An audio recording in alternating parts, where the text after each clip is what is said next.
Pacific guys, magpalit kayo ng valve indicator sa passenger side o driver side. Malaking trabaho. Alam nyo bakit kailangan tanggalin niyo yung wheel arc. Tanggalin gulong mo, tanggalin wheel arc para access dito. Okay. No. Saan yung luma? Diba?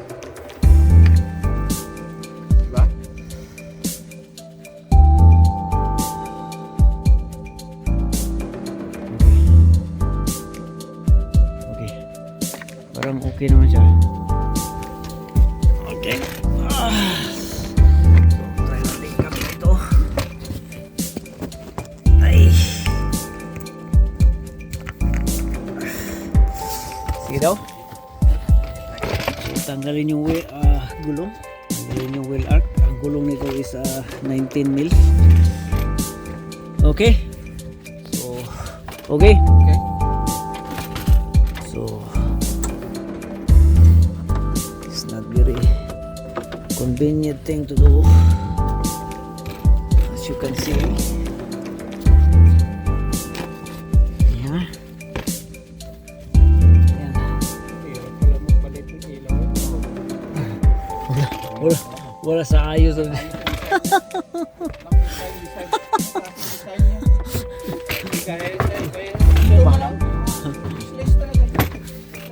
Pahirap. Maganda rin ito dahil ang kagandahan nito is magdagdag ka ng bayad. Ha? Dagdag lang ng bayad kasi tanggal. Ayos na rin ito. Yung mga ganito.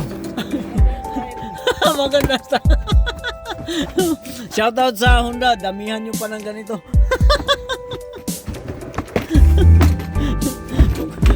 Gagawa pa kayo ng mga ganito model. Ha? Alin?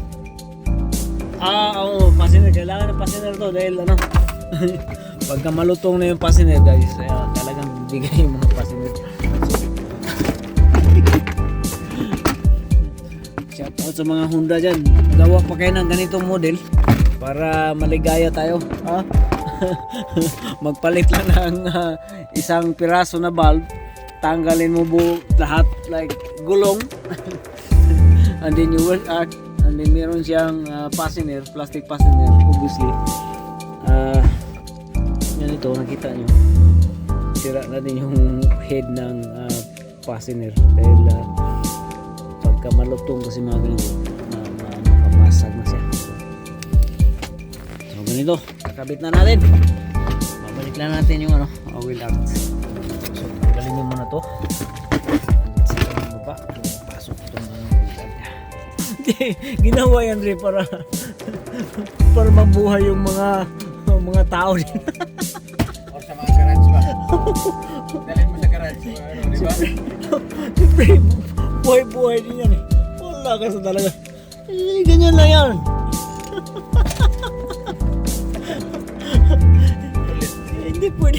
Hindi pwedeng puro pasarap na lang. Huh? Sometimes, meron ding buhay-buhay. Gaya dyan. Okay. I-ano mo na rin. Ganon mo. Lagyan natin na. Yan. Kulang ng pasine dito sa taas eh. So, yan. Tapos dito. Yan natin ang pasine lahat.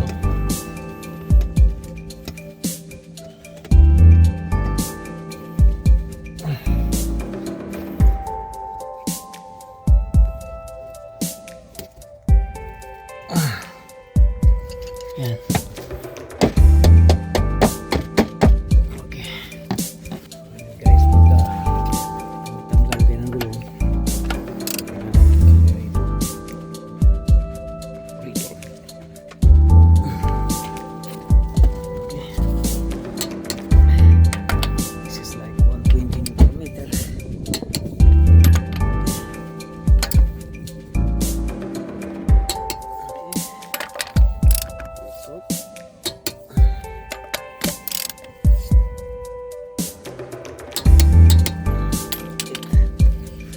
here. Some kind of locator here.